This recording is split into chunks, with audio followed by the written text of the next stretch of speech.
बिस्मिल्लाहिर्रहमानिर्रहीम। अस्सलामुअलैकुम। हमारे चैनल में खुश आमदीद। नाजरीन, आज आपके लिए मैं इंतहाई खौफनाक, सनसनीखेज और दिलचस्प कहानी लेकर आई हूँ। लेकिन कहानी शुरू करने से पहले आपसे गुजारिश है कि अगर आप हमारे चैनल पर नए हैं तो हमारे चैनल को ज़रूर सब्सक्राइब कीजिए ताकि आपको हमारी वीडियोस सबसे पहले मिलें। मेरा नाम सैफ़ी है। मैं पेशे के एतबार से एक वेडिंग प्लानर हूँ। आसान ज़ुबान में यूँ समझ लें कि जो शादियां और दूसरे प्रोग्राम का बंदोबस्त करता है। पहले मैं किसी के पास नौकरी करता था, बाद में खुदा ने हाथ पकड़ा तो अपना काम शुरू कर दिया। मैंने अपनी समझबूझ और ईमानदारी के बल पर मार्केट में अपना नाम जल्द ही बना लिया। एक रोज मेरे स्टाफ, जो कि 6 लोगों पर मुश्तमिल था, कहा कि वो पिकनिक मनाना चाहते हैं। मैंने उन्हें इजाजत दे दी। स्टाफ ने कहा, सर आप भी हमारे साथ चलें। पहले तो मैंने इनकार कर दिया, फिर उनके बेहद इसरार पर मुझे हाँ करना पड़ी। पिकनिक के लिए हम एक झील किनारे जाने वाले थे। रास्ता गाड़ी में तकरीबन 3 घंटे का था। शहर से निकलते ही सड़क के दोनों तरफ खेत खलियान थे। मुझे ये मंजर बहुत भला लगा। खैर, हम जब अपने मकाम पर पहुंचे तो देखा वो एक वसी और अरीज झील थी। हमारे अलावा एक आध फैमिली थी। हमने कैंप लगाया और एंजॉय करने लगे। मैं आसपास के नज़ारे कर रहा था। मुझे वहां पास ही में एक हवेली नुमा मकान दिखा जो कि काफी पुराना लग रहा था। उसकी हालत देखकर नहीं लग रहा था कि उसमें कोई रहता होगा। मैंने अपने स्टाफ से इस बारे में पूछा कि अगर कोई इस हवेली के बारे में जानता हो, पर सबने इनकार कर दिया। दोपहर के खाने के बाद मैंने इस हवेली में जाने का फैसला किया। मेरे दिमाग में कुछ और ही चल रहा था। मैंने अपने स्टाफ को पूछा अगर कोई आना चाहे तो। सबने रजामंदी जाहिर कर दी। खैर, हम उस हवेली पहुंचे। वो करीब 100-150 साल पुरानी हवेली लग रही थी। मरकजी दरवाज़ा लकड़ी का था। अंदर एक शानदार बागीचा था जो कि अब उजड़ चुका था। फिर हवेली में जाने के लिए बहुत ही चौड़ी सीढ़ियां थीं। फिर एक आलीशान लकड़ी का दरवाज़ा था जिस पर बहुत ही खूबसूरत नक्शोनुगारी की गई थी। मैंने उसे खोलने की कोशिश की, पर मुझ अकेले से खुला नहीं गया। स्टाफ की मदद से मैंने उसे खोला तो मेरी आंखें मारे हैरत के फटी की फटी रह गई थीं। ऐसी हवेली मैंने तो ख्वाब में भी नहीं देखी थी।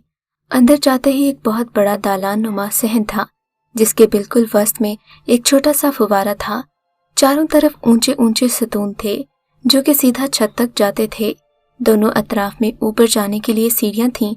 नीचे की तरफ जो कमरे थे वो भी बड़े ही शानदार थे, जैसे पुराने वक्तों में राजा महाराजाओं के हुआ करते थे। हम सीढ़ियों से ऊपर पहुंचे। वहां का मंजर भी कुछ कम दिल फरेब नहीं था। गो के काफी अरसा बंद रहने की वजह से धूल, मट्टी, मकड़ी के जाले और कबूतरों ने उसका हाल खराब कर रखा था, पर वो वाकई एक शानदार हवेली थी। हम वहां तकरीबन 1 घंटा रुके, बहुत सी तस्वीर बनाई। खैर, हम जब वहां से निकल रहे थे तो मेरे कानों में पायल की आवाज सुनाई दी। पहले मैंने कोई ध्यान नहीं दिया, फिर जब वो दोबारा सुनी तो मैं समझा मेरे स्टाफ में जिसमें 2 लड़कियां भी थीं, उनमें से किसी ने पायल पहनी होगी। फिर जब मैं हवेली के मरकजी दरवाजे तक पहुंचा तो मेरे कानों में एक आवाज आई, दरवाजा बंद करके जाना। मैंने इस बात पर भी कोई ध्यान नहीं दिया और दरवाजा बंद करके वापस अपने शहर की राह ली। रास्ते में मैंने उन लड़कियों से पूछा कि क्या तुम में से किसी ने पायल या कोई ऐसी चीज पहनी है। इन्होंने तो मना कर दिया। खैर, हम शाम ढले से पहले अपने शहर आ गए। घर आकर मैं उस हवेली के बारे में सोच ही रहा था कि इतनी शानदार हवेली का कोई वारिस तो होगा ही। फिर मेरे कानों में गूंजने वाली वो पायल की आवाज और उस औरत की आवाज कि दरवाजा बंद करके जाना। इन्हीं सोचों में गुम, न जाने कब मैं सो गया, मुझे पता ही नहीं चला। रबीउल अव्वल का महीना गुजर चुका था। हमारे पास काम बढ़ चुका था। मैं और स्टाफ ऐसे में कभी कभी 24 घंटे काम करते।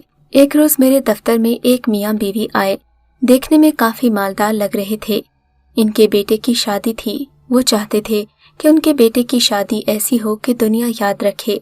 उस आदमी ने कहा, पैसों की फिक्र न कीजिएगा, मेरा इकलौता बेटा है। मैं चाहता हूँ इस शहर के बड़े से बड़े होटल में आप शादी का इंतजाम करें। मैंने उस आसमी से, जिसने अपना नाम महमूद बताया था, कि होटल ही क्यों, अगर मैं कहीं और आपके बेटे की शादी का प्रोग्राम अरेंज करूं तो आपको कोई एतराज तो नहीं होगा। फिर मैंने उनसे कहा कि शहर के बाहर एक हवेली है। मेरी नज़र में इससे बेहतर जगह शादी के लिए कोई नहीं हो सकती। वो एक नया तजुर्बा होगा। मैंने हवेली की कुछ तस्वीर दिखाई। कहने लगे, ये तो बहुत पुरानी लग रही है। मैंने कहा, ये मैंने आपको सिर्फ जगह दिखाने के लिए तस्वीरें दिखाई हैं। शादी तक ये हवेली महल बन जाएगी। मिसेस महमूद ने कहा, बस कुछ भी हो, खानदान में हमारी नाक नीची नहीं होनी चाहिए। मैंने कहा, आप फिक्र ही ना करें, ऐसी शादी किसी ने देखी ना होगी। फिर इन्होंने एडवांस वगैरह दिया और रुखसत ली। उनके जाने के बाद मेरे जहन में उस हवेली को लेकर कई सवाल उभरे, जिनके जवाब के लिए मेरे पास वक्त नहीं था। महमूद के बेटे की शादी 4 महीने बाद थी। इतना वक्त मेरे पास बहुत था। इस हवेली की साफ सफाई और ज़रूरी मरम्मत के लिए मैंने 2 ही दिन में अपने 2 स्टाफ को लेकर हवेली जाकर जिन चीज़ों की ज़रूरत थी या जहां मरम्मत करनी होती थी, उन सब चीज़ों की तफसील दर्ज की और वापस शहर आ गए। 2 हफ्तों में ही हम उस हवेली पर अपना सारा सामान लेकर पहुंच गए। मुझे इस काम के लिए अपने स्टाफ के अलावा बाहर से मजदूर भी लेने पड़े थे। जितना मैंने सोचा था, काम उससे बहुत ज़्यादा था। मैंने स्टाफ और मजदूरों के लिए पहले 3 कमरे साफ करवा दिए ताकि रात को रुकने में आसानी हो, क्योंकि रोज़ 3 घंटे का सफ़र और वो भी आना जाना मुमकिन नहीं था। हमने दिन रात मेहनत की। कुछ मजदूरों को उस लॉन की साफ सफाई पर लगा दिया तो कुछ स्टाफ और मजदूर हवेली के अंदर दूसरे कामों में लग गए। जब उस लड़की के दरवाजे को साफ किया तो मेरी हैरत की इंतहा न रही। उस दरवाजे पर नक्शो निगारी ऐसी थी कि वैसा काम मैंने कभी कहीं नहीं देखा था। हवेली के अंदर सफाई के बाद बहुत सी चीजें निखर कर सामने आईं। एक रात में खाना खाकर बाहर लॉन में टहल रहा था कि मुझे हवेली में कुछ रोशनी महसूस हुई। मैं समझा कि मजदूर काम कर रहे होंगे। फिर ख्याल आया कि जनरेटर तो बंद है, मजदूर भी खाना खा रहे होंगे। मैं हवेली की तरफ बढ़ा ही था। जैसे ही अंदर कदम रखा तो अंदर अंधेरा था। मैंने इसे काम का बोझ समझकर दरगुजर किया। काम जोरों शोर से हो रहा था। हमें यहाँ आए 3 महीने हो चुके थे। बस थोड़ा सा काम ही बाकी था। एक रोज मैं हवेली के दालान में लगे झूमर में बरकी बल्ब लगवा रहा था कि अचानक मेरे कानों में कुछ लड़कियों की हंसी की आवाज आई। वैसे तो मैं बहुत निडर हूँ, पर इस अचानक आवाज के आने पर घबरा गया। फिर अगले ही लम्हे 2 मजदूर दूर से भागते हुए आए और बोले, साहब, हम अंदर कमरे में काम कर रहे थे, हमें लगा हमें कोई आवाज दे रहा हो। मैंने उन्हें दिलासा दिया कि ऐसा कुछ नहीं है, ये सब काम की थकन की वजह से हो रहा है, पर दिल में मैं भी घबरा सा गया था। अल्लाह अल्लाह करके पूरा काम खत्म हुआ। मैंने वहाँ कुछ तस्वीर लेकर महमूद को भेज दी। जवाब में उनके तारीफी कलमात सुनकर मेरा दिल बाग बाग हो गया। मैंने शादी शुरू होने तक अपने स्टाफ में से 3 लोगों को वहीं रुकने का कहा और 2 सिक्योरिटी गार्ड्स भी तैनात कर दिए। इस हवेली को फिर से अपनी असल हालत में लाने के लिए मेरा बहुत सारा सरमाया लग चुका था। ये मेरी जिंदगी का सबसे बड़ा इवेंट था। शादी के 1 हफ्ते पहले महमूद के घर वाले और रिश्तेदार वहां पहुंच गए। फिर तो जैसे रोज ही वहां कोई न कोई आ रहा था। हमने एंट्रेंस पर 2 लोग बैठा रखे थे, जिनमें एक लड़की थी जो हर आने वाले को अलग ही अंदाज में खुश आमदीद कहती। मैंने शादी के हर इंतजाम पर कड़ी नजर रखी हुई थी। एक रोज मैं रिसेप्शन काउंटर पर गया कि देखूं ये लोग सही काम कर रहे हैं या नहीं। हर एक घंटे में 3 से 4 मेहमान या रिश्तेदार आ रहे थे। इतने में मैंने देखा एक जोड़ा जो बिल्कुल सफेद कपड़ों में मलबूस आया था। पूछा कि महमूद साहिब के बेटे की शादी क्या यहीं हो रही है? मैंने कहा, जी बिल्कुल, आप अंदर तशरीफ ले जाइए। उन्हें देखकर मुझे कुछ अजीब सा लगा, क्योंकि तकरीबन सभी लोग निहायत उम्दा लिबास में आ रहे थे। फिर मैंने सोचा, मुझे क्या करना, होंगे इनके कोई अजीज। शादी की रसूमात शुरू हो चुकी थीं। लड़की वालों के लिए हमने एक इंतजाम करवा दिया था। प्रोग्राम के मुताबिक बारात इसी हवेली से लड़की को लेकर जाने वाली थी। ये एक अनोखी रस्म थी। खैर, मेहंदी की रस्म हुई, जो कि बखैर आफियत अपने अंजाम को पहुंची। रात को म्यूजिक और गाने बजाने का प्रोग्राम था। मैंने शहर के मारूफ गुलकारों को बुलवाया था। जैसे ही प्रोग्राम शुरू हुआ, साउंड सिस्टम में कुछ गड़बड़ हो गई और गिटारिस्ट को बिजली का जोरदार झटका लगा। खैर, उससे भी निपटे और प्रोग्राम आगे बढ़ाया तो अचानक बिजली चली गई। उस वक्त तो मेरी हालत ऐसी थी कि काटो तो बदन में लहू नहीं। पूरी हवेली में बिजली थी, पर जिस पंडाल में ये प्रोग्राम था वहाँ बिजली गायब थी। मैंने महमूद से माजरत की। उस रात एक दिलदोज चीख से मेरी आंख खुल गई। चीख हवेली से आ रही थी।